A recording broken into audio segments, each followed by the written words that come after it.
Hey guys, if you're new to the channel, my name is Nico. I usually do guitar and audio related content, but I also love photography and videography. So today we are switching it up. This is going to be a super quick video about macro photography or videography on a budget using these little guys, extension tubes, also known as macro tubes. So I've had those for a while now, and I've got to say it's a very underrated accessory in my opinion. I think every photo or video enthusiast should have one of these in their bag, or a couple of these actually in their bags. If you want crazy close-up shots but don't want to spend hundreds of dollars on a dedicated macro lens, these are the way to go. The one I'm using cost about $40 to $50 I believe on Amazon. I'm gonna leave some links in the description below if you are interested in purchasing those. And what a better way to demonstrate what they can do to use them for a few shots on some automatic watch and other fun things as well. I'll show you more pics in a second with some comparisons with and without the tubes, but before that, let's check out how they actually work.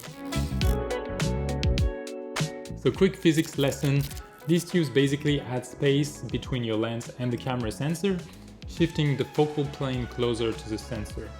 This will essentially let you focus your image way closer than your lens would normally allow you to. So for example, the lens I've got here, it's a 20 to 70 Sigma lens that normally focuses at 20 centimeters minimum, something like that, which depends on the focal length you are at.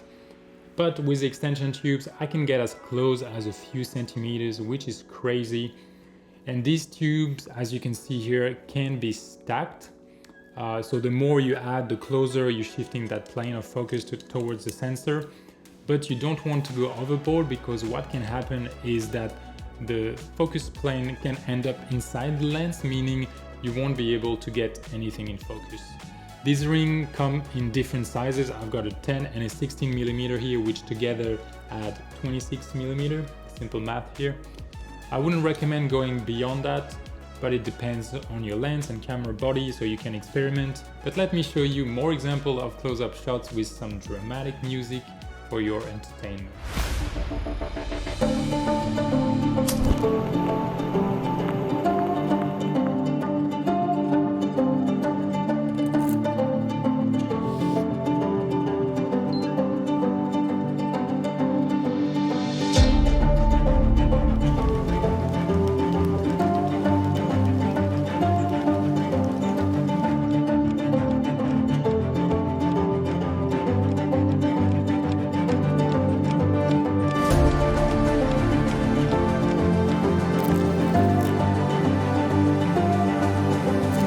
So it's not all peachy and amazing using these macro tubes. There are some downsides. One of them is that you're losing the ability to focus to infinity, or even to focus at far distances. So this is really something you only want to use when you want to do close-up shots. You can't just leave it there on your camera all the time. Another issue is that you're going to need way more light than what you normally would need in that exact same scenario. The reason for this is that your effective f-stop by increasing some distance will also increase. So if your lens is originally an f4, for example, you might actually be shooting at something like f16, and it will depend on how much distance you add, obviously. Another thing that you have to consider as well is that you're going to get some optical trade-offs compared to purchasing something like a proper macro lens. You might see some diffraction or even chromatic aberration that is more than the usual when you use these.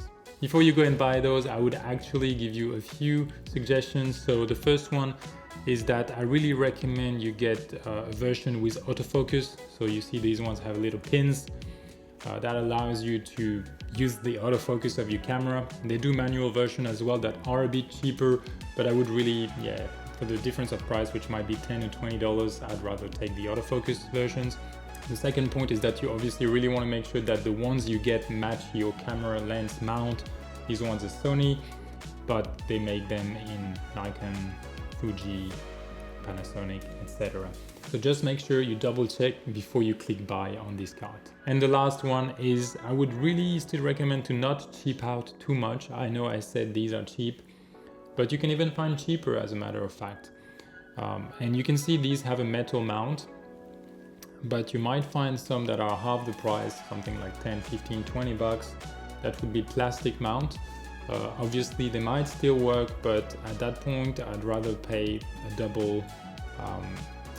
I'd rather pay double and have something that's more durable, and also having a metal mount will have less chance of damaging your camera mount. So I would stay away with anything that's too plasticky, and read the reviews obviously before you commit to buying anything. That's usually a good indicator whether it's a good product. That's it for me, a super cheap way to get into macro photography or videography. I really recommend you try it for yourself. And if this helped, drop a like or let me know in the comments what you'd shoot with this. I'll catch you in the next one.